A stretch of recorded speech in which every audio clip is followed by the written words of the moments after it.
All right, ladies and gentlemen, welcome back to another episode of the American Bowhunter, the official podcast of PSE. I'm your host, Zach Plasica, and the season is almost here. Everybody's excited.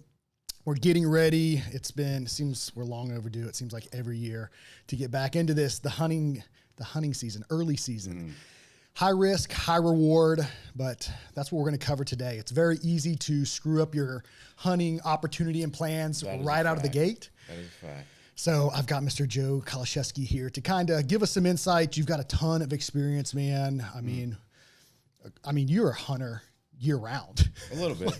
I dabble on a little bit of everything, yeah. And that's the thing. So, dude, appreciate you coming on the show, man. And I'm really looking forward to this episode because we've talked a bunch. And you're a wealth of knowledge. I mean, from whitetail to elk to bear to turkey to hogs. I mean, you're hunting for whenever I talk to you. It seems like 365 days a year. You're in some capacity spending time in the woods. Trying my best, absolutely. Yeah, man. So, I mean, what's your take as far as early season? Do you like early season? I do. I really enjoy early season, but kind of like what we're talking, you can really booger things up if you pressure deer. If you push into areas you shouldn't be pushing into, if you're pushing into those traditional rut zones that you hunt during the rut, mid or November, you don't want to really necessarily go into those areas, but the reward can, reap benefits greatly. I really enjoy going to Kentucky for early season. Really? So are you talking like opening? Like September 5th to 7th, whenever that first day opens, like I'm in Kentucky hunting. Are you? Yeah. So what part of Kentucky are you in? It's more like South Central. What county?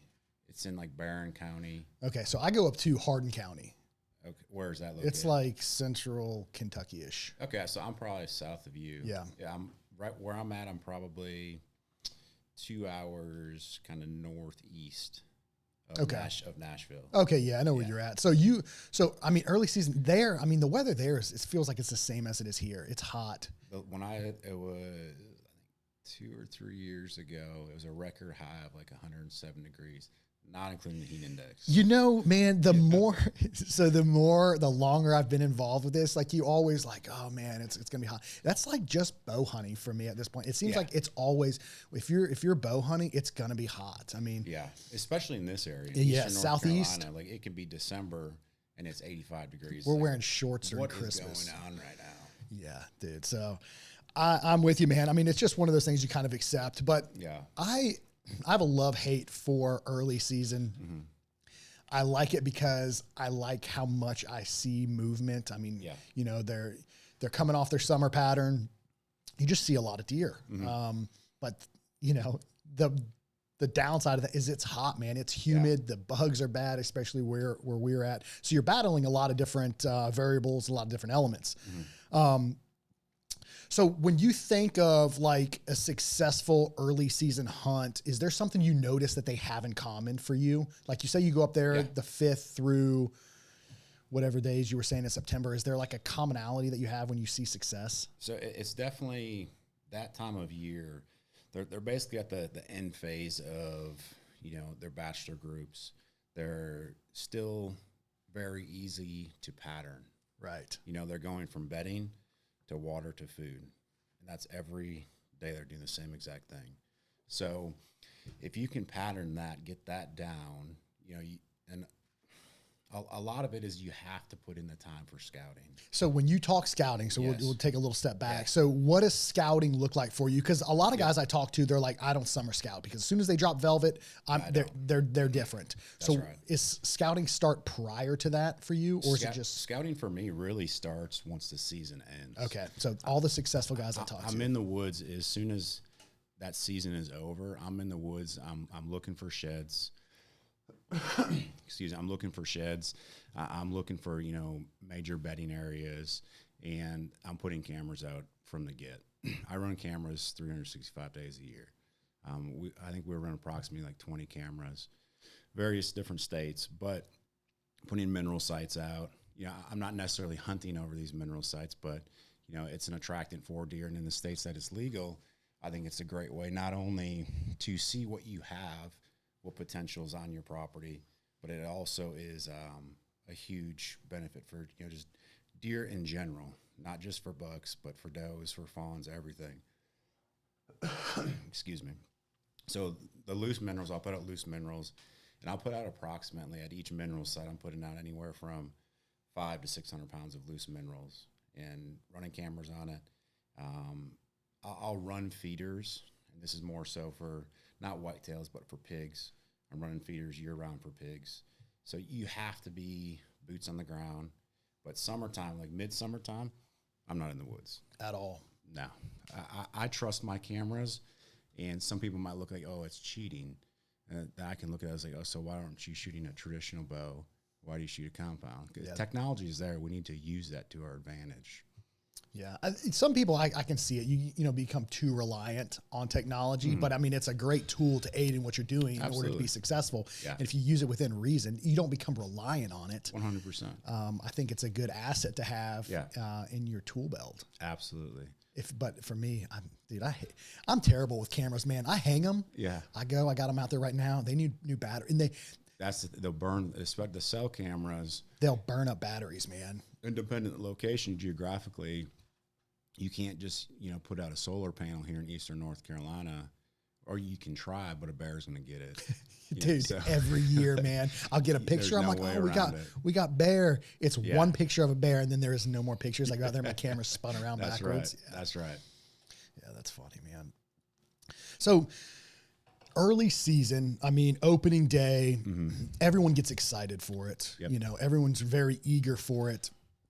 Will you hunt opening day no matter what, or is there a specific condition you're after with hunting that? Because like we talked about, the early season, you can really screw it up, especially if you're limited to a property, right? Like you have this property to hunt. That's the only access you really have. You go in there too much, you blow it out, you ruin it before the get-go. So are there specific conditions you're after for that early season? As far as weather goes, I don't care, rain or shine, I'll go. It's not a deterring factor. A big factor is going to be the wind. Yeah. So you have to play the wind because you have to remember that these deer are not moving far, you know, from their bedding area to the food source to the water source. I mean, I'm talking a max of maybe, I would say 500 to 600 yards, and that's probably far. So that they're staying close by those bedding areas. So your infill route, your exfil routes, you have to have those down to a T. You don't want to be bumping deer. You know, morning hunts, I won't do it. Because all those deer are going to most likely be, if you're hunting any type of food plots, excuse me. So any type of food plots, those deer are going to be in those fields in the early morning. So you start bumping those deer off the fields, it's going to mess everything up. So I like to do evening sits. The biggest thing is going to be the wind. And you're never going to beat an animal's nose. I don't care how scent freak you are, you'll never beat an animal's nose. So I try to get as high as I possibly can. And I don't know if Brian talked about that. Buddy, he told me, he's like, man, you know, because there's a lot of things to consider whenever you climb a tree, right? Especially with the bow, your angle and whatnot. And he's like, buddy, we're talking about the hog hunting that you guys were doing, right? So kind of, which hog hunting is a great way to kind of bridge that gap for the off season, you know, to stay in the woods, to stay active and really hone your hunting skills too. Because when we were talking about it, he was like, man, their scent, you have to be conscious of your scent with them as well, which I didn't realize that for some reason. I just didn't put it together with hogs. I haven't done a lot of hog hunting.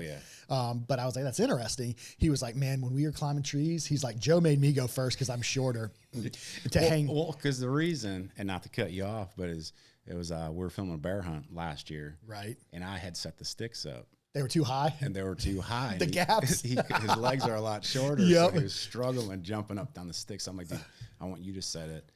And it was kind of nice to just kind of sit back and not get all sweaty and have somebody else, you know, put in that work. Bro, it is miserable out right now. It was hot. Well, he said he's like, and this is how you know somebody's well-versed in the woods and has a lot of experience, because you really set yourself up to be successful, right? And to be able to deal with those elements, those early season elements well, because dealing with the heat is tough. It's hard to stay motivated in the woods. And then with bugs. And he was like, dude, Joe's over there. He's got a mini fan on him that's running. When we're hunting, I'm like, bro, that's genius. Like, one, it keeps you a little bit cooler. You got a little bit of a breeze. And then 2, the bugs. I mean, it helps keep the Absolutely. bugs off of you. Yeah. I felt bad because I looked down, and this is when we got set up for the hunt. He was just pouring sweat. Brian, dude, it doesn't. So we set up 3D stuff. Brian, it doesn't matter for Brian. It can be wintertime, and I'm setting up the same stuff Brian's setting up, and I'm fine. Yeah. Right? It's warm, maybe. Yeah. I look over at Brian. Brian looks like he got out of a pool. That's how he looked. And I'm up here with my fan blowing on me. Like, it's not too bad, homie. He's like, oh, yeah, it's pretty hot. He's dehydrated by the time you guys get set up because he's sweating so bad. Here's a salt lick, buddy. Yeah, exactly. Oh, dude, that's so funny, man. So you guys, so you hunt high always? In the perfect situation, I would like to get as high as possible. And we're talking, so, and that's based off, I'm assuming, what the tree allows, right? With canopy, That's whether right. it's a pine, open pines, or. If there's we'll say a 10-foot tree and it stumps off, and there's, 4 or 5 different branches coming off of there, I won't necessarily go as high then. Something where I can really get, concealment inside the stumps that are, branches coming off. But if I can get high, I'll get high. And again, you're never going to beat an animal's nose. Right. So the higher I get, I'm hoping that, depending on thermals too, morning or evening, but that wind is going to kind of blow over that deer if he is in my, vicinity, closer vicinity. So. Interesting. Yeah, man. There's just so many things to consider. And the thing about hunting high, you have to look at too is shot angle, right? Angle, that's right. So that's one of the big things that a lot of people don't consider, right? And that's why we always encourage people, like, get out, get in your gear, test it. If you plan on being high, you need to practice shooting from that distance at those angles. Make sure your third axis is level on your sight, because you can't be that high and then have an 8-yard shot. I mean, you can. It's and just, you have to look at, the way I do it is I look at my exit wound. Exactly. I'm not looking at my entry. I'm like, where's this arrow going to come out? And trying my best to, apply, you want to call it geometry, trigonometry, whatever, that angle to it. You have to look at your exit wound. Because if normal, we'll say 12 ring, heart shot, I mean, you might go right below the heart. Yep. If that's where you're aiming at that high of elevation. Yeah, but that's why it's so important to practice, because if you don't practice that steep angle shot, I mean, you're gonna, 1, shoot over its back, 2, just single lung. Yeah. And I mean, you shoot something 1 lung, they can go a long ways, man. If you start tracking too early and you bump them, I mean, it's happened to me. Absolutely. You bump it once and see you, buddy. Yeah. That's a bad feeling. But yeah, just a lot of things to consider. And that's the thing about early season is you really need to put all your gear into practice and play before you get out there and do it, because scaling a tree that high, to me, dude, super sketchy. I like being as low as I can. I got 1 stick. I'm 10 feet. Yeah, no, man. And right here, Eastern North Carolina too, right? Early season, it's so thick. The vegetation. You can't go high here. You really can't, man. If you're in the woods, not on any type of food plot, you have to be low. Because you can't, you'll get up, you'll be above the canopy, and you're like, I have no shot opportunity. I can't even see anything. I don't bow hunt here in early season. Oh, you don't? No. It's probably smart. Yeah. I like to go elsewhere. And it's not that the deer aren't the caliber that I'm looking for here. It's just, there's a lot of other areas that I can, have the ability to go to that are just that much better. So I try to just travel a little bit. And here, it's the property that I have to hunt is very difficult because it's a lot of pine plantations. Oh, okay. So there's not really that main food source. So then you're hunting more of the transitions and everything. So it's a little bit more difficult to hunt here compared to some of the other states that I do hunt in.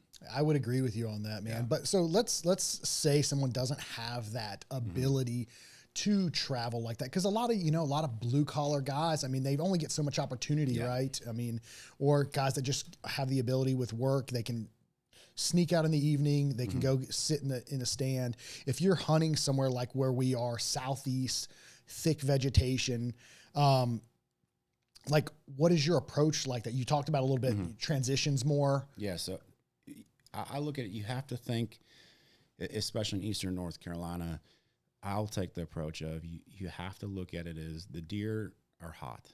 They're going to be hot, 24 hours throughout the day.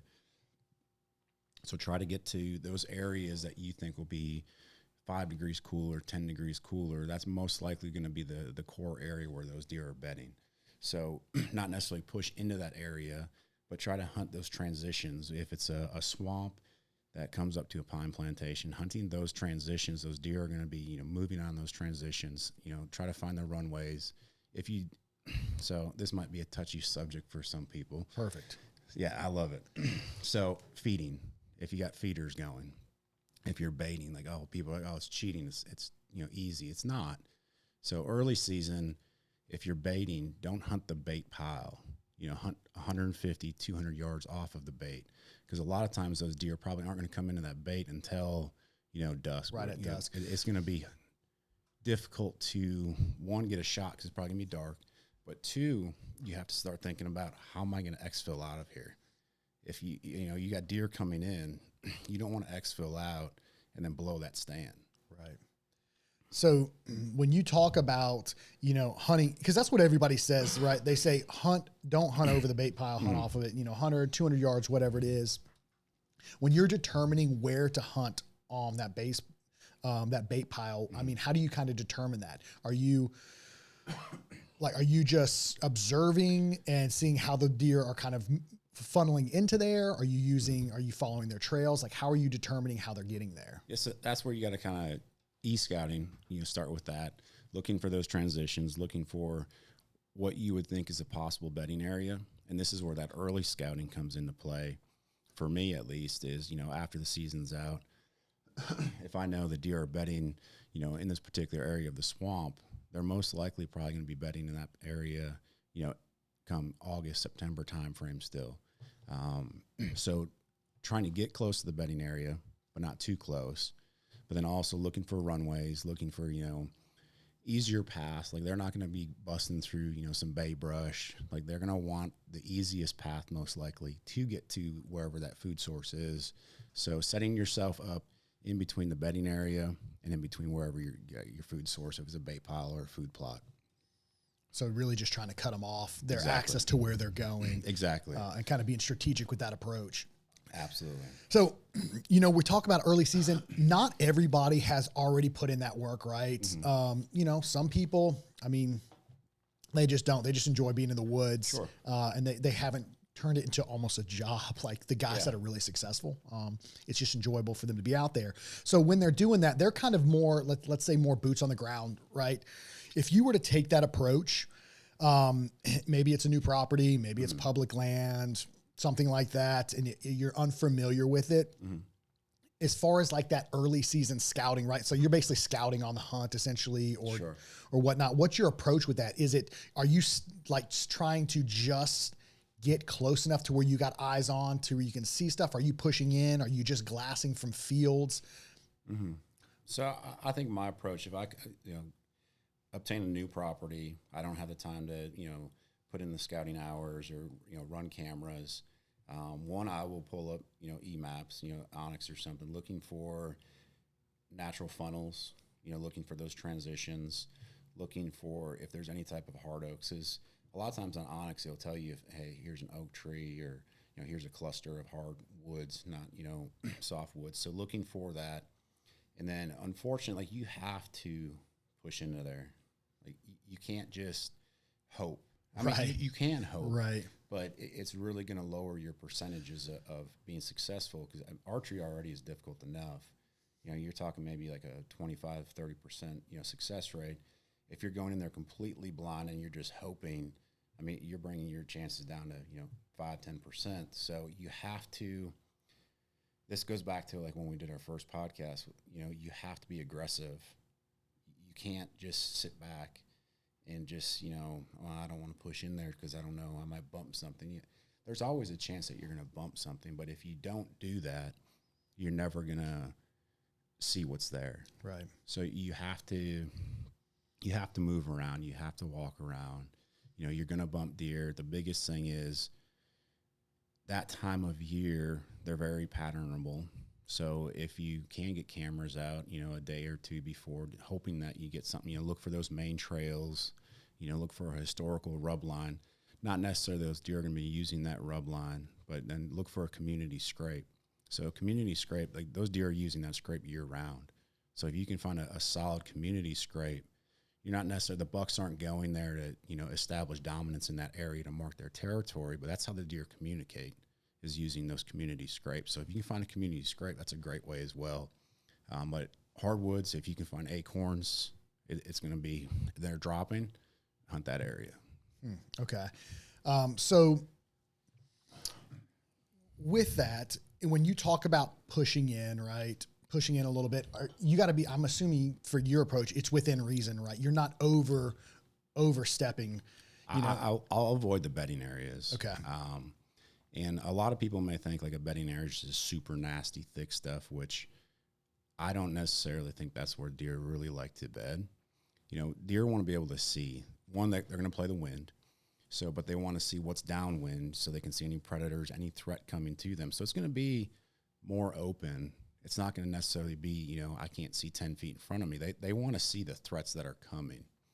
So try to avoid the bedding areas the best you can. But there's going to be times where you bump a deer. But when you do bump that deer, just back out. Don't continue pushing. Okay, that was what I was getting at. Yes. So that's where I think people, because sometimes people are like, when is enough, right? So, I'm pushing. When do I stop pushing? And I think that's a great point right there, right? You bump something, maybe that's, you set up there, you pull out a little bit, just so you don't continue to really. A lot of times that deer's not going to take off running, 300-400 yards. And when we talk bump deer, you're not bumping deer when you're moving through these woods, you're using the wind to your advantage. You're trying to. You're trying to the best you can, right? So you're not going in with the wind blowing at your back, blowing across everything. No. Because they'll be gone before you ever even get close. Sure. Yes. So definitely you're trying to, navigate through that parcel, that track that you have, playing the wind. But there's times where you can't. Right. And here it's. The good thing is I would rather have a deer smell me than me walk up on their bed and bump them. Because if they smell me, a lot of times, they'll sneak out of there. They won't even know. And a lot of times, mature bucks, if you do get real close and you bump them, they'll take off, but they're not blowing. Like they don't want, to really identify themselves. They're trying to get out of there as quickly as possible because there's a threat in the area. But you definitely, it's a tough approach to hunting if you go in blind. Yeah. And I will say growing up, and this is kind of the way that my dad has taught me, is growing up, it takes a couple years to really figure out a track of, whatever plot you're hunting. You can go in there and be successful, the first year, but it takes a couple years to pattern deer. And if you have target bucks, you don't want to necessarily shoot that first 8-pointer you see, because you don't know what's out there either. He might be the smallest of the 6 or 7 different bucks you have out there. So it's a form of scouting, just being in the woods. Mm-hmm. But it is going to take a few years, I feel, to really lock that piece of woods down and figure it out. Yeah, I think so. Out of all the people I talk to, I think that's one of the more common things, right? They're like, it takes time, right? You can't rush the process. Yeah. If you don't understand the lay of the land, that's right. What the woods look like early season, mid season, late season. If you've never been on that ground, because you can only do so much with Onyx, right? Because Onyx or any kind of mapping software gives you a rough idea, property lines, elevation, features, but until you really step foot on that property, it's really hard to understand what the deer, I mean, some people are just naturally good at it. Yeah. But it's really hard to understand how deer kind of funnel through there, or where they bed, or where they stay. Because you look at a map, you're like, these are a lot of areas of potential, right? You map them, you mark them, you kind of go in and check on them. But doing that during the season makes it very difficult. Absolutely. So I think that's where, like anybody new getting into the hunting game, new bow hunters that are looking to get out there and looking for advice, it's realizing it just takes time. And out of all the guys I talk to that are super successful, the scouting, especially for that early season, starts as soon as the season ends. That's right. So you have a basic understanding of where those deer really are. Absolutely. In Eastern North Carolina, if I were to do one method, I would hunt transitions. If I had no hardwoods, it was all pines, I would hunt the transitions. Because the deer are going to be moving through those transitions more than just wandering through, a pine plantation, the pine rows. So find the transitions and start there. That'd be the starting point. Yeah, that makes sense. I think that's really good advice, especially for especially the Southeast. Yeah. I mean, again, the woods are just, It's all the same. it's literally all the same. It's Yeah. like, cause you talk to guys that are in different states and they've got open fields, agriculture, and then they've got little blocks of woods. And then there's these clearly defined transition areas. That's right. It's very easy to identify in some of these other states. Yeah. Here it's not. It's just green. It's It's all pine. just green, man. Yeah. And so identifying those transition areas, for me, it actually takes, kind of getting out there and seeing what they look like, looking at those transition lines, those lines between, hardwoods and then some of the pines and stuff like that. I mean, I have to go out and put boots on the ground. Yeah. So I think for me, that's the way I have had the most success in seeing deer and understanding a property at least. Yeah, you have to get boots on the ground. Like you said, Onyx is only going to give you so much. And if you're not well educated and versed when it comes to reading, aerial footage and stuff, you have to get boots on the ground. So for the lazy hunters who either one, don't have the time, or just two, are lazy, I would start with transitions. Yeah, that makes sense. So this time of year, whenever you look at like getting on deer early season, we're talking about food, right? They're they're bedding, they're moving the food, they're moving the water. What are the key food sources that you identify right now? I'm looking for protein. Okay. Deer are mainly focused currently on protein. So you have your alfalfa, your clover, your soybeans. They're not looking to pack on the carbs this early. They're looking for that protein source. So trying to hunt any type of protein source is what I'll focus on. So in Kentucky, there's a lot of soybean fields that we have. So not necessarily hunting the soybean field itself, but hunting the block coming up to the soybean field, the fingers coming up to it, the ridges, focusing on that, and then also acorns. If you can find a fresh acorn ridge, and I'm talking like they're dropping right now, the deer are going to be there. If you have 10 ridges and one ridge is dropping acorns, that's exactly where you need to be. So you would take that over like soybeans or? I would. Really? I would take acorns. Acorns would be my number one source that I'm trying to find. And if it's one big white oak, especially a white oak over a red oak, they prefer the white oaks more. But if I can find a white oak that's freshly dropping, I'm hunting that area. Do you notice that across all the states that you hunt? I do. So it's a pretty common. Yes. If you can find acorns that are dropping, you need to be in that vicinity to, see what's going on. Yeah. So let's go back to that. So when we talk food and stuff like that, early season, you talk about bait and whatnot. So there's so much green and there is so much access to food early season, right? How does bait come into play for you in the early season? Is it just something that is just you keep out there, or is there a reason to put bait out now for guys that have the ability to do that? For minerals, I put minerals out for the just overall health of the deer. If I'm putting corn out, it's simply just to see what's out there. Just to take an inventory of what's moving through there. I'm not hunting over the corn. I just want to see how the herd's doing, what I have, the potentials, and just overall, they're going to come to the corn. And, it might be all nighttime coming to the corn, but I just really want to see what's out there. But I'm not hunting over corn in the early season. I really won't archery hunt over corn, period. I look at it, if you're hunting a food plot, you have your exfil routes, your infill routes to get out of there. With a corn pile, this was last year actually, I was bear hunting, and I had several cameras set up on, it was my wife's rifle stand, and I was archery hunting, and I had 3 or 4 cams set up. The bear came out. My wife texted me, said, "Hey, that bear's out." It was a good bear. It was like 400 pounds. So he starts making his way to me, and I had put corn closer in range for where I was archery hunting. And I may have had 5 minutes left of shooting light, and all of a sudden I can hear the bear. I can't see him yet. And then it's dark. I can no longer see, and the bear's directly underneath me. And I had to sit in my tree for an additional 3.5 hours in the pitch black. Yeah. Now, I could have gotten out. I wasn't because I was scared. Right. I didn't want to spook that bear. Right. Because I wanted him to keep coming back. But if I would have left, that bear would have never come back. So I sat there for hours just waiting, Twiddling your thumbs for this bear to leave. And he's directly underneath me. just funneling food in his mouth. That's right. And that's the problem when you hunt over a bait pile is you get stuck in those situations, and the same applies for deer. You know, the deer are going to be there. You don't want to booger the stand up. Like, they don't necessarily know what you are, but if they hear this, you know, clanking, you're climbing down. Like, they're prey animals. I mean, if they can avoid danger and avoid being eaten, essentially their whole life that's what it's about. It's about avoiding anything like that. Yeah. And I mean, if you mess that stand up early, I mean, especially a mature deer, right? They're less likely to revisit that area, or they're gonna have some kind of approach where they can win you before they come into that area. Absolutely, or they'll wait till you can't see anymore. Exactly. Yes. It was last year when we were filming that hunt for the bear. It was maybe like 10, 15 minutes left of shooting, and the bear, he was coming in. There was 2 of them coming in every single night.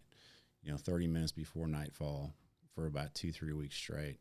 Brian and I got set up. That bear, he started coming in, got our wind.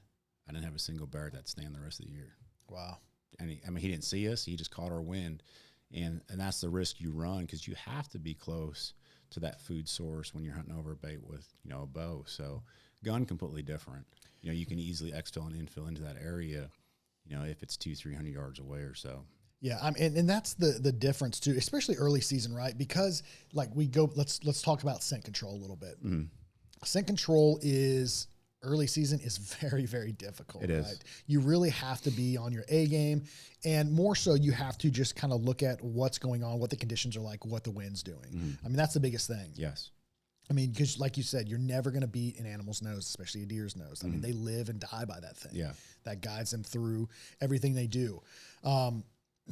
So, you know, when you get into it and hanging your stand or moving through, like you're talking about getting into your stand, accessing your stand. I mean, you have to be very, very cautious of what that wind's doing in order to get there, because the last thing you want to do is walk all through these woods with the wind at your back. I mean, because I've seen it. I mean, some guys, they'll come in, they're like, this is the property I got to hunt. And you look at it and you're like, man, there's no way you can access that. Yep. You can't even hunt it. Access is key. Access is the number one. Not even early season, just in general. Yes. Again, in early season, those deer are not bedding far from the food source right. or from the water source, whatever it is you're hunting. So if you have to go out of your way, you know, 20, 30 minutes extra to get into that spot, like, you should do that. You shouldn't be, this is just my opinion, you know, walking through the edge of a field or the middle of a field to access a stand, because those deer are out there feeding, you know, early in the morning.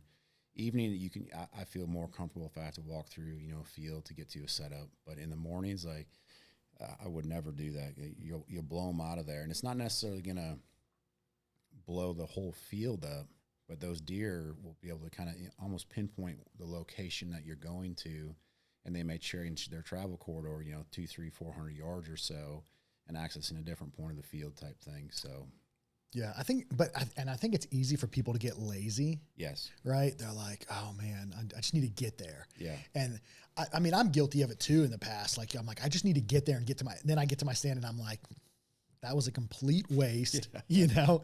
And I know I'm not going to see anything, but for some reason I felt obligated to be in this stand, and you're better off taking your time, slowly moving. And that's one of the big things, your woodsmanship, how you move through the woods, moving through those woods a little bit slower, taking that longer route to put you at an advantage to be able to see something. For some reason, people rush to the stand. I especially early season, I'll give myself a good hour to get to my stand. I'm slowly, methodically, and that's not moving 2 miles. No, that's moving short distances. Because one, I'm not trying to get all sweated up, but two, I know those deer are in close vicinity. So if I'm breaking branches, rumbling leaves and stuff, I'm trying to be as quiet as possible, almost stalking into where my setup is, even with playing the wind. You know, if I'm, preseason, I'm cutting branches. I've gotten to the point where I brought a rake out there and a leaf blower and, cleaned my entire path, 300-400 yards through the woods, just so I'm that much quieter getting into my stand. Cause they're not necessarily pressured at that point. So you have a little leeway when it comes to, making mistakes, but why do you want to, booger that up from the get? because like you had said, like, you know, early season can be dangerous because if you're pushing into those areas and you push those deer out, I mean, there's a good chance they're not going to end up coming back, you know, later in the season. You know, you don't want to hunt those rut areas. So you have to still be extremely careful, even though they are, you know, currently pressured in the early season. Yeah. And so we'll talk about that too. So one of the questions you see a lot is, should I hunt the mornings in early season? Mm-hmm. I know you said right out of the gate, you said no. I don't. And it's simply because those deer they're not traveling. You know, in the later part of the season, those deer are traveling a lot further. You know, they'll travel miles and miles, especially during the rut. But in the early season, those deer are not moving far. You know, you look at your dog in your backyard, like they're hanging out in the shade, you know, all day. They're trying to stay cool. They're not trying to, you know, burn off all the calories that, you know, they barely are getting in, you know. So early season, the mornings, it has to be the perfect setup in order for me to go out there. You have to, I'm assuming you would have to have eyes on something that's worth chasing and knowing how they're moving through there in order to hunt that early. Yeah, I mean, it would. You'd have to. Now, if it's a monster deer, a monster buck, like I definitely will not hunt the morning because I don't want to blow him out of there. If I could think of a situation, if you got your food source here, and you have an access road, you know, 400 or 500 yards away, and you're able to sneak in through that access road. Possibly I might try that, but a lot of times I stay away from the mornings. The biggest takeaway, be patient. Absolutely. Well, then you got to think, how do you exfil out of there? Because all those deer now that were on that food source, they're bedding down, you know, 300-400 yards, 500 yards from that food source. So now how do you exfil out of there, you know, at 9-10 o'clock without bumping all those deer, you know, and changing their behaviors and their patterns? Like, to me, it's not worth it. Where the evenings, they're bedded up already. You can get into those areas closer to the food source. Yeah, no, that makes sense. I mean, and I think that's a common, I mean, I'll go back to it. The guys, I mean, we know some really good hunters, man, both of us. And I think that's a pretty common, I mean, I think everybody kind of agrees on that, you know. Just wait. Just be patient. Yeah. There's no reason to force the issue. You've got the whole season. Absolutely. And yeah, we've waited, you know, 9-10 months to get out in the woods. Screwed up within 2 days. What's wait, you know, 2-3 more weeks to not hunt the mornings? Yeah. And that's the thing about bow hunting, right? Is the strategy that goes along with it. I think that's the appeal. And that's the thing that really draws people to bow hunting is it can be so technical, and that's absolutely enjoyable, right? You've got to come in with a game plan. You've got to create a game plan. It's almost like a mission planning, right? Yeah. So you come in, you're looking at your maps, you're plotting points of interest. You've already got an idea based off maybe previous history, previous intel that you can go off of. And then you create this strategy or this plan in order to access this perfect location, hang this stand. It's all that goes into it that I really think just draws people into bow hunting. And then it's so close, right? Because everything matters. Oh, absolutely. Yeah. You know, there's a connection there. You're not just taking and shooting something from 150, 250 yards away. You're breathing the same air as that animal. Absolutely. You can see them blink. You can see their eyelashes. I mean, on a cold morning, you can see their breath. Dude, bow hunting is something special. We talked about the first episode we did. Like, I'm not saying rifle hunting isn't difficult, but bow hunting, it's a different experience. It's a different adrenaline rush because, like you said, you're up close and personal. Where, you know, I've had really, you know, great deer shot with a rifle. It's not the same for me when you harvest one with a bow. It's just I feel I don't get the buck fever. You know, whether it's a bear, a pig, you know, a deer, but with a bow, like. There's times where you're sitting there watching them for 30 minutes, 45 minutes, waiting for that perfect shot.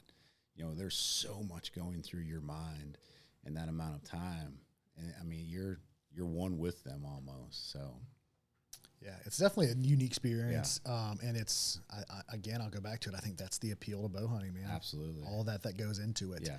So let's talk about stand location in early season to really define it for people, what it looks like for you. So you've got your points of interest. You know where you're going to be. Are you hanging your stands when you're walking out there, or do you have pre-hung sets that you use? So, no, so like prior, like if I'm hunting today, do I already have a stand set? Yeah. Yeah. Early season, I like to hunt lock-ons. Okay. Lock-ons, ladder stands.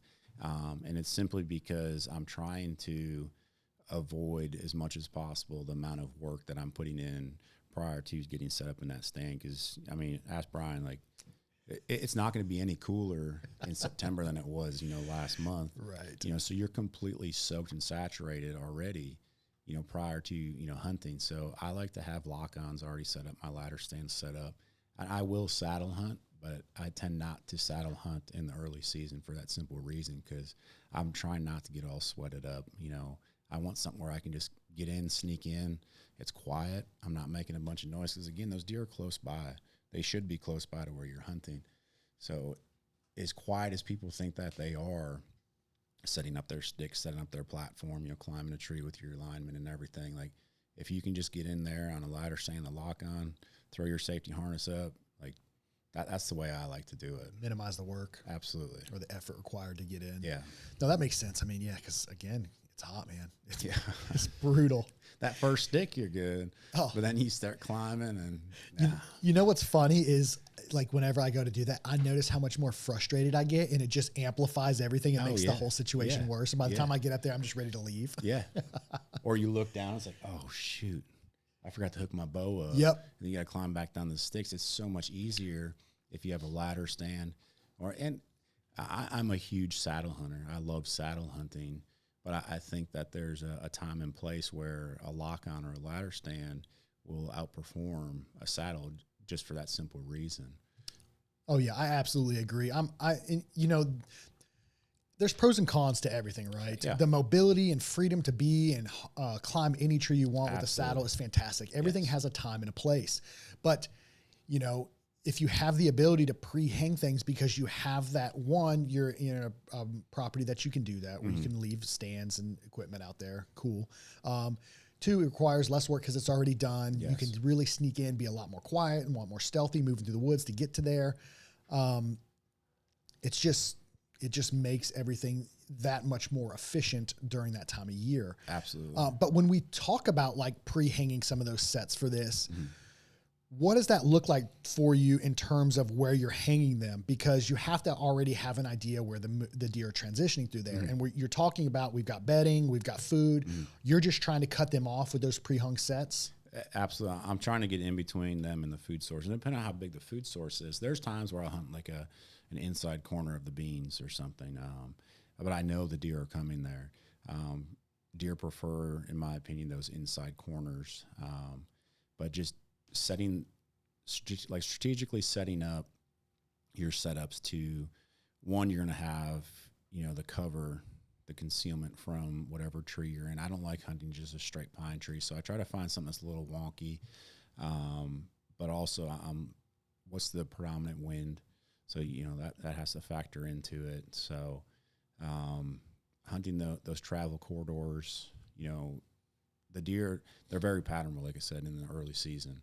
If that deer, there was I think it was maybe 4 years ago, we had a really nice 8-pointer in Kentucky. And I mean, he was the same exact thing every single day. He'd jump across the road from a big block of woods, and he'd go, this one would go straight into the middle of the bean field, and he wouldn't leave.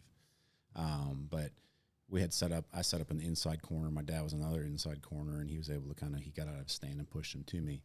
But you have to think infill, exfil when it comes to your stand, where you're setting it up, playing the wind, and then just hoping that, they don't bust you and you're able to, get a shot off. Yeah, that's the other challenge right there, right? Is, being able to minimize your movement while you're in the stand and get that bow drawn back and get put a pin on a deer. I will say you got a little more leeway in the early season, I feel. I had, they're most likely going to be in bachelor groups, and I think there's 5 bucks that came in with that 8-pointer, and I had pulled a little early because I was a little nervous because they were almost right underneath me, but they paid no mind to me whatsoever. And I was in a ladder stand, inside corner, kind of exposed more than I'd like to be. but they're not paying attention as much as they are going to be in the later season. So you get a little bit more leeway when it comes to the early season, when it comes to movement. So that's a plus on that. So yeah, one of the things I noticed too is you really got to be on your A game when those mature does come in. Oh yeah, dude, they're way worse. Like they'll pick you off in a minute. I was in Kentucky last year, and I'm like, dude, because me and my son were hunting together, and we're in the same tree, which is difficult. Yeah. But those mature does would come out, and they're like, pfft. I'm like, that's when they get an arrow. Yeah, dude. I'm like, Gavin, stop moving. Get an arrow. Yeah, you really got to be on your A game when they come in, man, because they'll come out of nowhere, and they're like, oh, there he is. Yeah. We're out, boys. Yeah. Yeah, dude, that's funny, man. So what about whenever you're hanging these stands, pre-hung sets, and as far as consideration goes to bedding, like, do you have like, hey, I won't get any closer to this to bedding? Do you have an idea of like how close you'll push to the bedding? I'm more aggressive than some hunters, so I really don't have a limit. Like I'm not going to go, any closer than 100 yards. If I know I can safely, encroach, his area, like I'll push in there. If I have a safe, infill, exfil route, the wind's in my favor, I'll get as close as I possibly can. It's the same with turkey hunting. I'll get as close to the roost as I possibly can. So it's not I'm not going to put a number on it as far as to how close I'll try to get. There's a lot of factors that will play into it. So it's kind of, if you want to do like a statistical breakdown of, hey, you got the wind in your favor, but you don't have a good infill, exfil route. Okay, so now it's a 75-yard buffer zone instead of a 50 if I have all four factors kind of playing for me. Yeah, that makes sense. So you kind of float that danger zone a little bit more than some people. I do. But it's paid off, man. It has, and I've seen some of the the success firsthand. I mean, we've got some of your mounts in here too. Yeah. But the video from it was like 2 years ago, I think. Yeah, from Virginia. From Virginia. Yeah. I mean, you are the guy that goes in and creates opportunity and makes things happen. And that's why I like talking to you. Yeah. Is because you're not a passive hunter. Mm-hmm. You're an active. You're proactive, and you create opportunity when there's not always opportunity. Yeah. And you have an eye for that too, and you're willing to take the chance. Because some people, myself included, are a little bit maybe too reserved. Yeah. I'm guilty of that. Like I'll wait until the opportunity's already passed by. Yeah. But that's why the thing I like about you is your approach to it, your strategy, and how if there's nothing happening, you'll make something happen. Yeah, and the worst that happens is you blow the hunt. What? Yeah. It was. After the first set that Brian and I had for that hog hunt, we moved to another spot up front, and there was a hog there. Again, I got the cell cameras there, and we put a stalk on it in pitch black. Like we couldn't see anything. I heard. And we're basically, we're facing this way, and I think this is kind of where the feeder's at. And then I hear something off to our right. I was like, oh, wow, I'm way off. So, the hog was over there, and we got within, 20, 25 yards of that hog. Yeah, that's what Brian said. So it's... The worst case is you blow the hunt. And then if you look at the other side, the worst case is you're not successful. So either way, you're not going to be successful if you do blow that stalk or, blow that aggressiveness, approach to something. But I have found in the past, 4 or 5 years being aggressive for me, I've learned a lot and I've blown a lot of hunts. But with those mistakes I've made, I've become a better hunter, with that aggressive approach to it. That's what I was going to say. That's what I was going to kind of pick up on is the amount that you learn, the knowledge you gain from making those mistakes, right? Because that's what hunting is. It's constant trial and error and constantly learning. And I think a lot of people, you can listen to so many podcasts, read so many articles, watch so many videos, but you're not really going to gain that knowledge or experience or expertise in anything unless you put it into action and you execute on it and give it an opportunity and try. And, failure is a great way to learn. I mean, you learn more from your failures, I think, than you do your success. Absolutely. And that's a cool thing about it, man. You can get out there. That's the fun thing about hunting is go out there, have a strategy. But sometimes, you might have to pivot.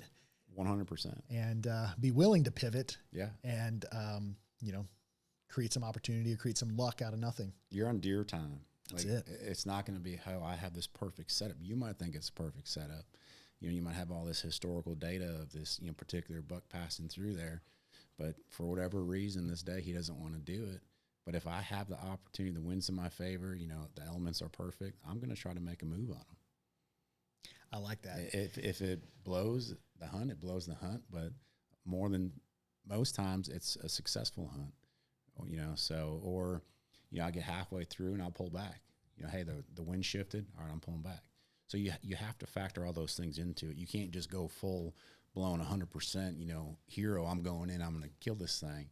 You still have to be cognizant of all those elements that are playing in your favor. And if they start shifting, say, all right, it's time to pull back.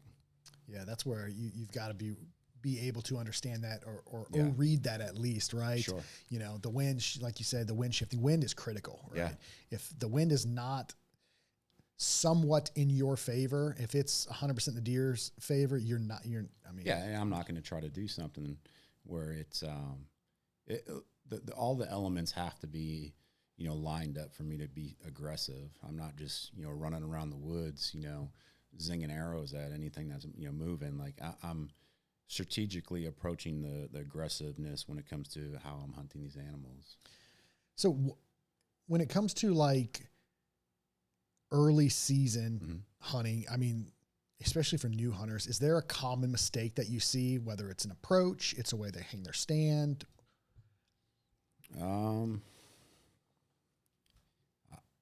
That's a tough one because I don't have a lot of friends. Well, the thing is with you is you put everybody on deer. Yeah. So you're the one setting everyone up. And I would say for me, one of the things, especially talking to new hunters that I see coming into the game, that come into our shop and have a lot of questions or, kind of give us some of their stories or their feedback. One of the big things I see with them in the early season is when they're a little overzealous, a little, maybe too aggressive without having the intel or data to really go off of. And then two, the biggest thing is access. And honestly, anytime during the hunting season, those are the biggest things that I see because guys will come in and they're like, man, this is a fantastic area. Yeah. But then you look at how they approached or how they got there and it's like, man, you walked through the bedding area or, the wind's at your back, you're set up, with the wind blowing at your back right over the bedding area. You've blown all the deer out of there. Your chances are really slim to none. Yeah. I would say the biggest mistake, just, talking with buddies and hunting with individuals is being so set on one spot.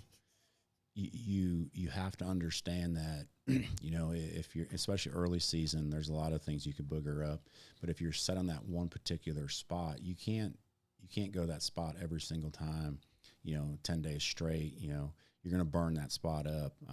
That's why I like, saddle hunting, you can move around a lot. But any particular track, if it's, 80 acres, I'll have, 10 different setups in there. And there might be some I don't hunt for 2-3 years, just because, the elements aren't in my favor or, a particular deer's not over there. But I'd say burning up a stand, not having those options. And I know sometimes it's difficult depending on where you're hunting, what's available, but not getting so set on just that one area because it looks good, because this is what YouTube says you should focus on. There's so many times, geographically, locations, there's so many times where it's like, dude, there's no way there's deer in here. There's no way there's, bear, or, hogs, whatever.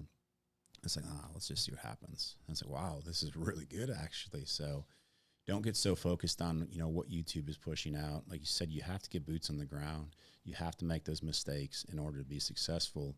So I'd say that'd be my biggest thing is with new hunters is they see something and then they just get so focused on that one something. There's a rub line here, I have to hunt it. It's like, you don't necessarily have to hunt that. Or there's a scrape here, scrapes, bunch of scrapes, like, but they're hitting them all at night, so just be versatile when it comes to the areas you're hunting, the methods, how you're hunting them, have multiple tools in your tool belt when it comes to your approach. Yeah, that's a really good point because we see a lot of guys, they get hung up. It's almost like paralysis by analysis, right? Yes. They just look at an area. They're like, this is the end all be all. I'm going to sit here and they'll sit there the whole hunting season. Yeah. And it's like, man, and I think more it's fear out of screwing something up. Absolutely. And they don't realize they're screwing it up by staying in that same spot every single time. Right. I think that's one of that is a very good point or valid point with new guys that are getting into it, is they get so fixated on a specific area that they've got blinders on, and they're not willing to, look left and right and realize that there's other opportunity within that acreage that they have to hunt. Yeah. Yeah, no, that's a really good point. We see that quite a bit. Guys will burn an area up. Oh, man. Yeah. And it could be as little as moving your setup 50 yards. Exactly. Because any animal, they'll be able to pinpoint where you're set up, pretty quickly if you're boogering things up. So if you move, 50 yards to the left, 50 yards to the right, it's a guessing game. They have no idea kind of where you're at. They probably know that you're in the area, but, if they're still passing through there, or you'll see a particular deer that you're hunting will walk by, a stand that you have set up passes in front of the camera. I've seen this a lot, where if, your shooter deer walks by the camera and your stand is, 1,000 yards away one night, says, oh, I got to go hunt that tomorrow because that deer's going to be there. And then you go and hunt that stand, and that deer passes by the stand that you're in the previous night. So then you're just playing the guessing game. You're chasing them all around.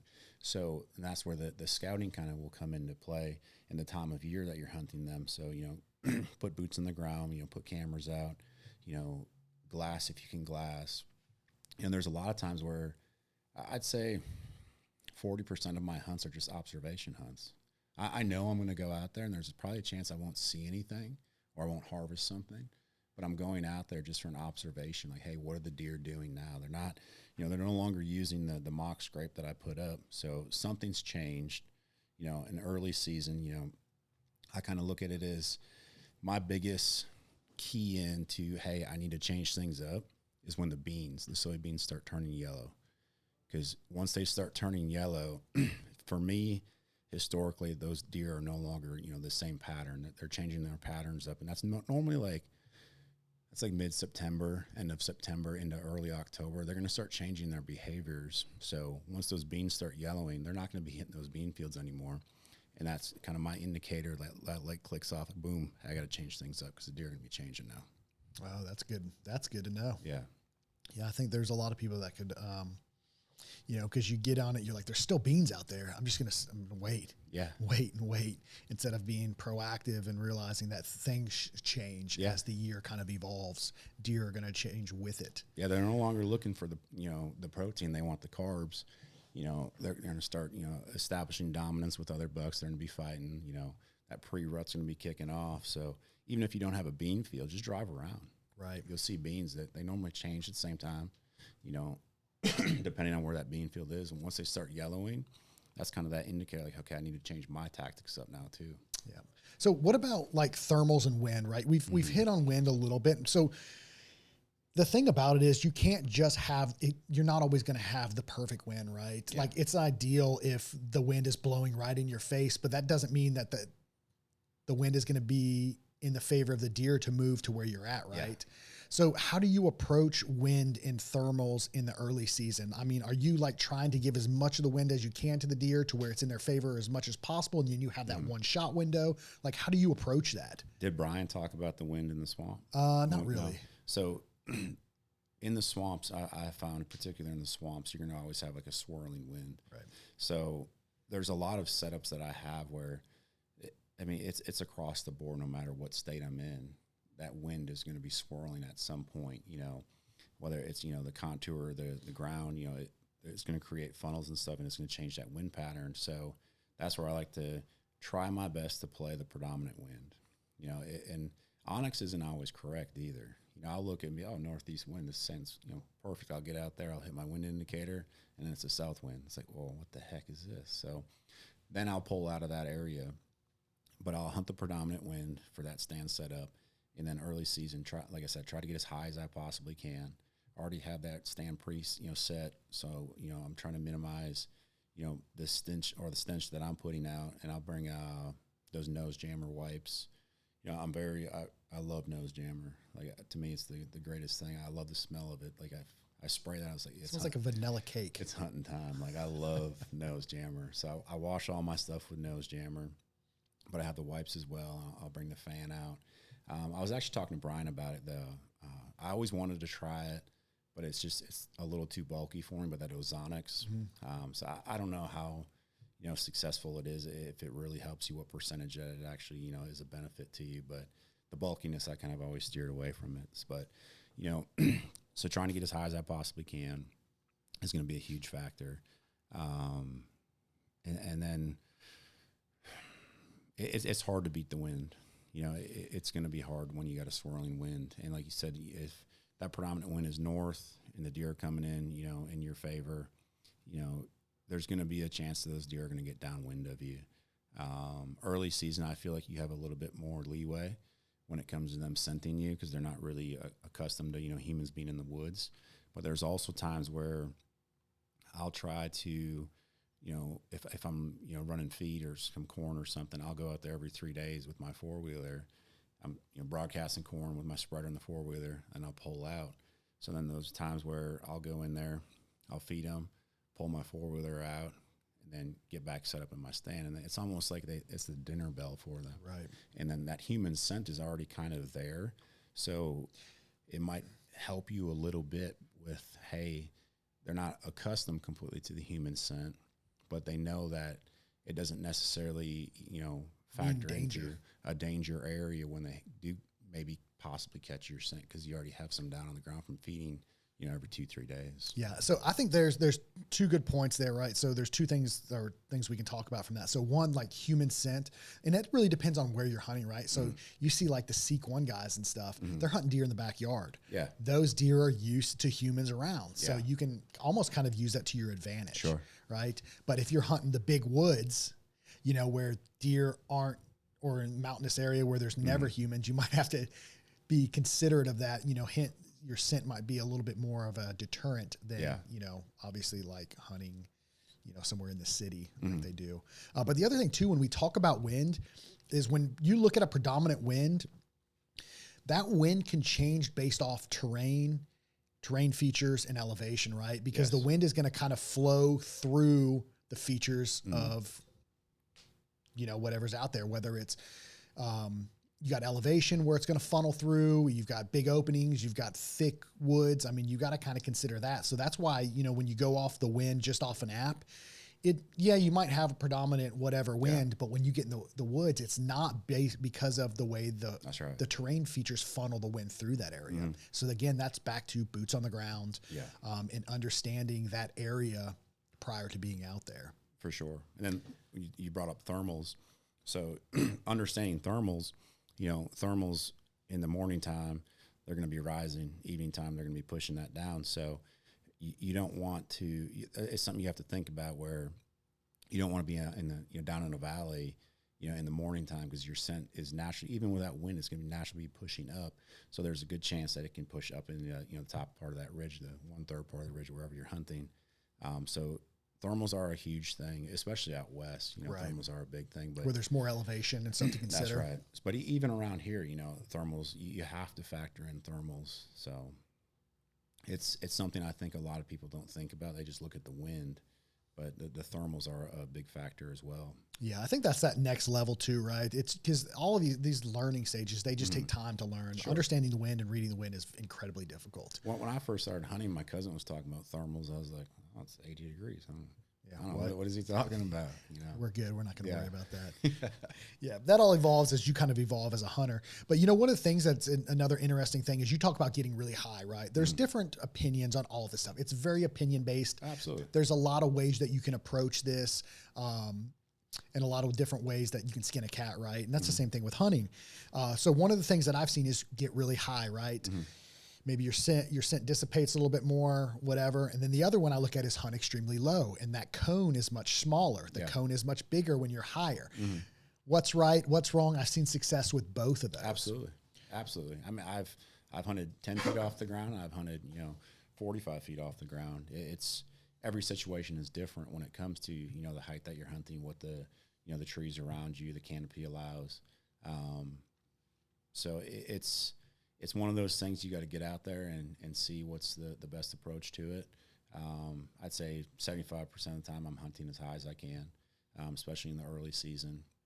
And I look at it as if I'm, 40 feet up in the tree and those deer are bedded, we'll say 200 yards from me. I'm hoping, and they're on the downside of a ridge, I'm hoping that my scent will blow over the top of them.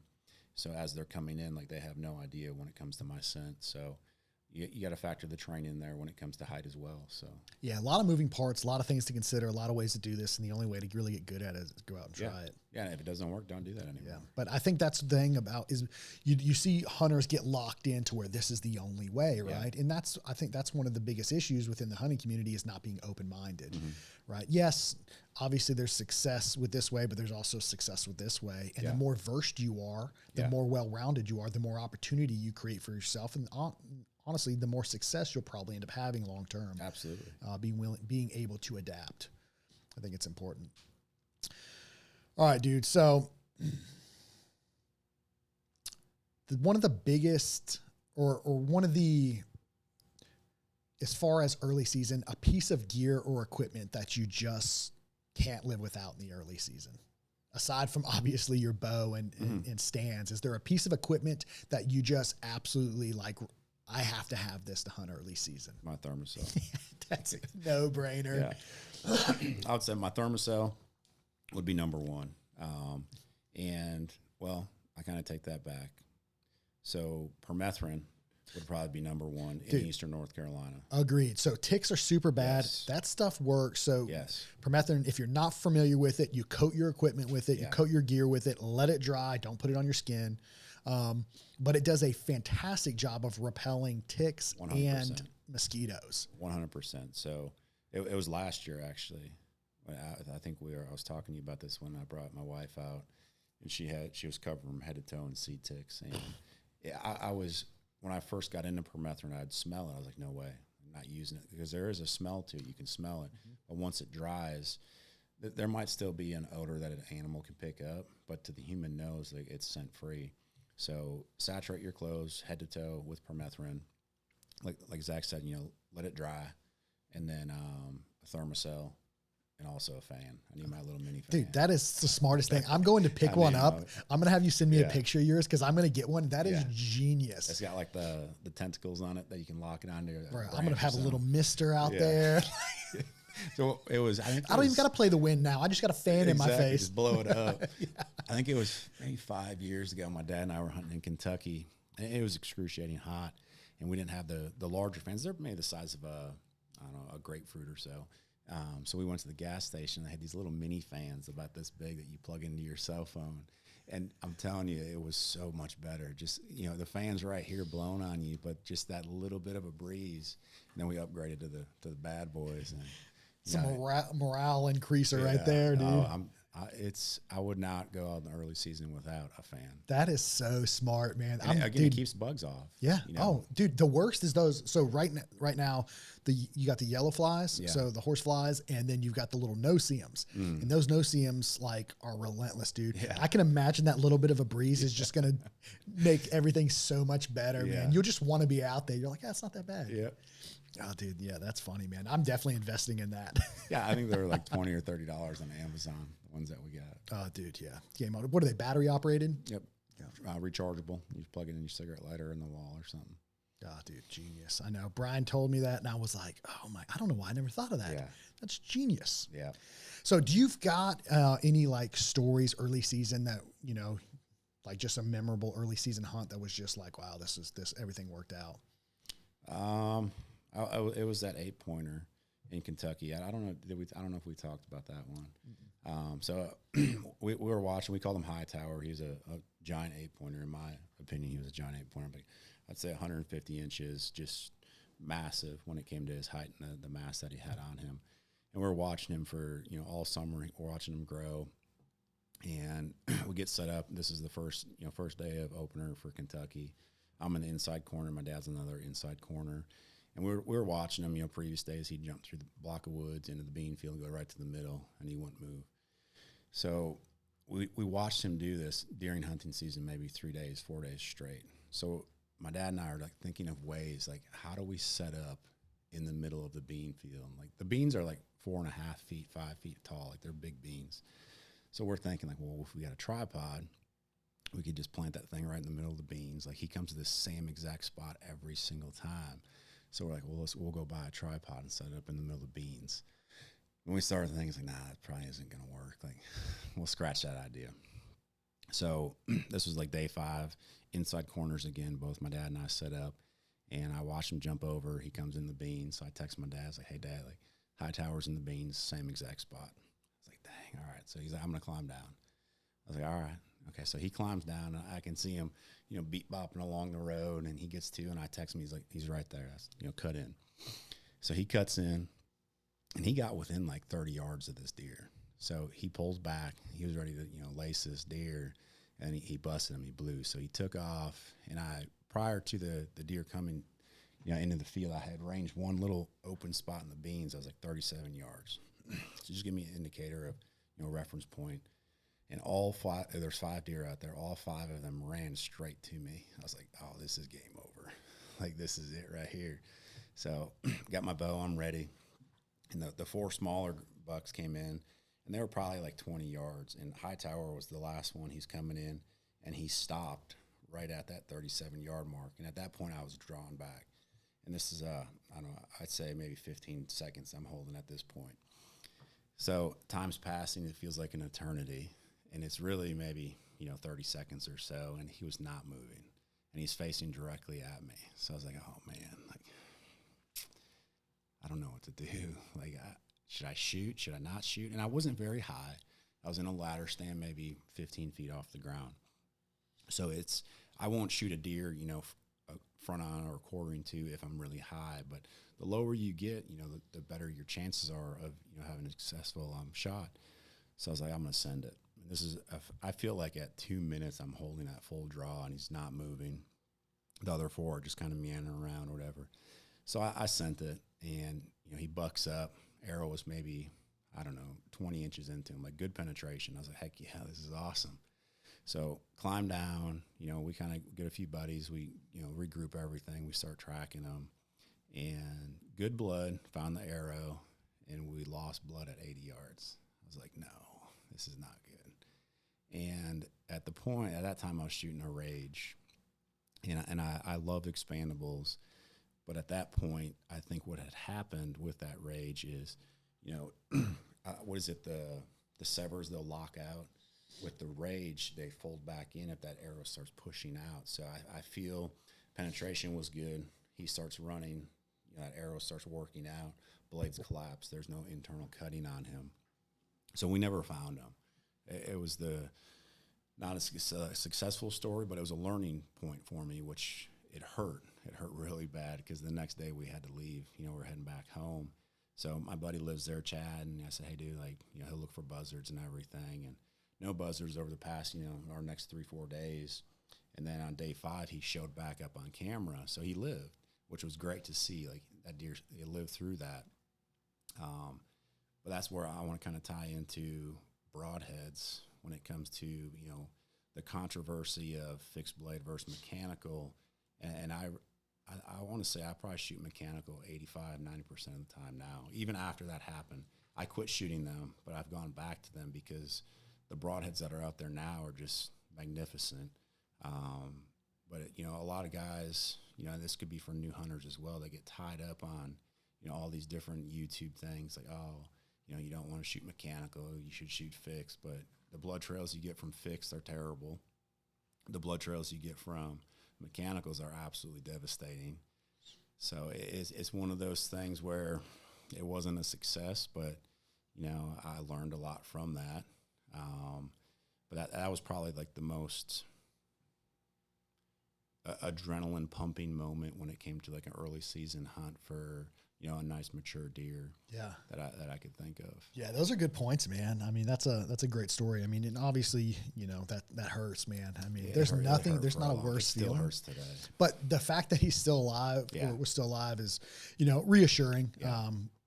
But yeah, going back to the broadhead side of things, man, all the statistics point to, as far as recovery rate, you have a higher recovery rate with mechanical broadheads, Sure. right? And I think most people, especially new archers, mechanical is definitely the route to go. Yeah. Just because as far as flight characteristics and consistency and everything, you just have, it's easier for most people. Yeah. They shoot a little bit truer. When you get into the fixed blade broadhead side of things, you have to really do a lot more broadhead tuning. Be conscious of that. Make sure you have a really good setup. Everything's tuned correctly. You can get away with a little bit more with a mechanical. But I like the mechanicals as well, and I really am a fan of the Severs, especially they've got the new hybrids that they've come out with. Just a fantastic broadhead. Mega Meat from G5 is another great broadhead. I was hoping we'd get to test those Severs out on those pigs. Oh, yeah. Dude, I think they just came in. Brian just got some. Oh, even like the old ones. Oh, he had the 1.5s, the hybrids. That's right. I don't think it's a bad thing, but I test a lot of my broadheads on hogs because, big bore hogs got that cartilage, that shoulder plate, sometimes it can be 2.5, 3 inches. So I test a lot of my broadheads on hogs. I will say I am not a believer whatsoever when it comes to these single bevels. I've lost 6 hogs with those, and it's not due to shot placement, complete pass-throughs, a good shot. They don't bleed a lot. And I would rather have a broadhead that gives me a good blood trail. I don't reuse broadheads anyway, so one and done. I dump them. I don't try to resharpen them or anything. So, but mechanicals, I'm excited to see what those Severs will do to a hog. Yeah, the Sever has been fantastic, and I think that's it's obviously a very controversial topic. Yeah, you can go either way with it. I as well, especially Eastern North Carolina, East Coast. It's so thick, you need a really good blood trail. Yeah. I'm a believer in the mechanical stuff, but at the same time, I'm hunting whitetail. So I've tried some of the fixed blade stuff as well, the single bevel, which the flight on them was fantastic. Penetration was fantastic, but again, I just didn't have the blood I wanted to, and tracking was a little bit more difficult because when you shoot an animal here, it runs into the thickest, nastiest stuff or down to water, and you really have to be able to track it. And without blood, it's difficult. Yeah. So, I agree. But, I don't think there's a wrong answer. There's a lot of guys that have a lot of really great success with the fixed blade stuff. Sure. So, yeah. Definitely, man. So recapping this thing, man. Be conscious of the wind. Yeah. Have an access in plan that makes sense. Access is key. Yeah, absolutely. Infill and exfill route, that has to be, in your favor. And if the wind's not in your favor with that infill exfill route, don't even do it. Don't do it. Food sources are priority early season. So whether it's beans, it's acorns, focus on the food sources. Don't step your boundaries getting too close to bedding at this point in time. Kind of cut them off in those transition areas between bedding and food, bedding and water. Make sure you got your thermocell and a fan. That's right. Get in the woods, man. If you have the ability, early season, pre-hang some sets. Yeah. But make sure if possible, man, have some intel prior going to setting up a stand and getting in the woods. And be okay going into the unknown. Be okay, man. Be open-minded. Change things up. Like don't get so set on one spot. That's it, man. That's the biggest thing. Don't get so focused on one area that you got blinders on. You're not willing to move. Absolutely. Or, hunt a different area. So, my friend Joe, dude, thanks a ton, man. Absolutely, man. Thanks for having me. Lots of great information, man. I mean, as far as trying to find questions for you, where can guys get a hold of you at? Because, like I said, you hunt year round. Yeah. And you put people on hogs, on bear, on deer. You've got a lot going on over at Apex. So where can guys look you up? Yes, there's a Facebook page, Apex Outdoors and Taxidermy. There's an Instagram page. I think there's a TikTok. As far as the mounts go for taxidermy stuff, I got a couple here. There's some up at New Sports in Cedar Point. So if anything, just hit up Facebook or Instagram. It'd be pretty easy to find me. Track you down. Apex Outdoors and Taxidermy. Yeah, fantastic job with all of the taxidermy that you do. Thank you. The mounts look incredible. The turkeys look unreal. Obviously very talented, and you're an incredibly talented bow hunter. Oh, thanks, man. Dude, yeah, man, I appreciate you, man. So that's it. That's another episode of the American Bow Hunter. I appreciate all of you guys who have tuned in. Like I always say, drop us some topics. Let us know what guests you'd like to see on here, and give us some feedback on how you guys think the podcast is going. We're gearing up for bow hunting season. It's right around the corner. PSE, as you guys know, lead times on bows are phenomenal right now. You're looking at most 2 to 3 weeks. So get in there, get in your bow shop, get your bows ordered. And we will see you guys in the next episode of the American Bow Hunter. Thanks, guys.